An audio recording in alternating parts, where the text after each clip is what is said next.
Have you ever been told you have a heel spur and assumed that a little piece of bone is what's causing all of your heel pain? You might be surprised to learn that in most cases it isn't.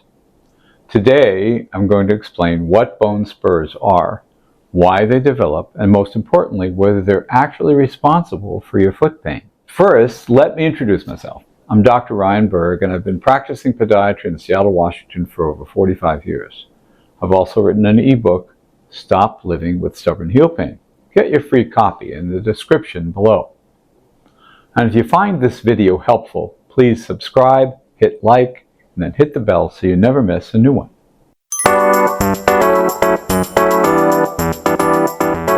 Bone spur, also called an osteophyte, is simply an extra piece of bone that your body creates over time. Bone spurs can develop in many areas of the foot, including the heel, around the toes, and especially at the base of the big toe, where arthritis is a common problem. By themselves, bone spurs are usually harmless. Many people have them for years and never know they're there because they don't cause any symptoms at all. Problems occur when a bone spur rubs against a shoe, presses on a nearby tendon, irritates a nerve, or limits the motion, particularly around the great toe joint. That's when pain can develop. So why do bone spurs form? Your body is constantly trying to protect and repair itself. When an area of the foot experiences repeated stress or pressure, the body may respond by laying down more bone. Let's focus on heel spurs, because they're the most common type of problem in spur.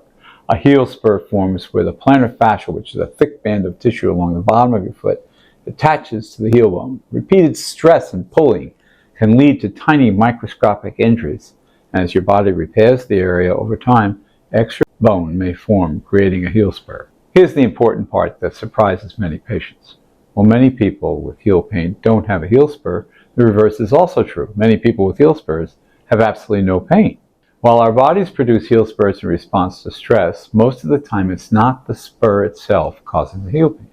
Instead, the pain comes from the inflammation and degeneration of the plantar fascia, the condition we call plantar fasciitis. While the heel spur and inflammation are both coming from the same source, stress on the plantar fascia, it's only the actual inflammation that causes the pain. You might wonder what are the symptoms you get with plantar fasciitis. Most people describe a sharp, stabbing pain when they first get out of bed in the morning or after sitting for a while, directly in the bottom of the heel. As they begin walking, the pain often eases somewhat, only to become a dull ache later in the day after spending hours on their feet. Several factors increase your risk of developing heel spurs and plantar fasciitis. These include tight calf muscles, running on hard surfaces, wearing worn out or unsupportive shoes, being overweight, standing for long periods of time on hard floors, and having flat feet, and even high arches. The good news is that over 90% of patients improve using conservative treatment methods. Because the spur usually isn't the source of pain, initial treatment focuses on reducing stress and inflammation in the plantar fascia.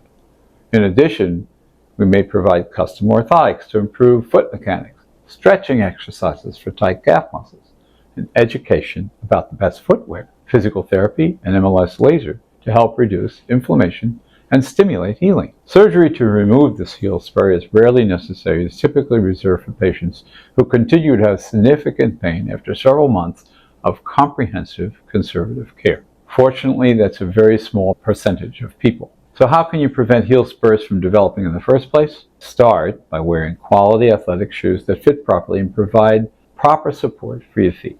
I often recommend specialty stores like Super Jock and Jill, REI, and Sole Perfection because they can help people match the right shoe for the right foot for the right activity.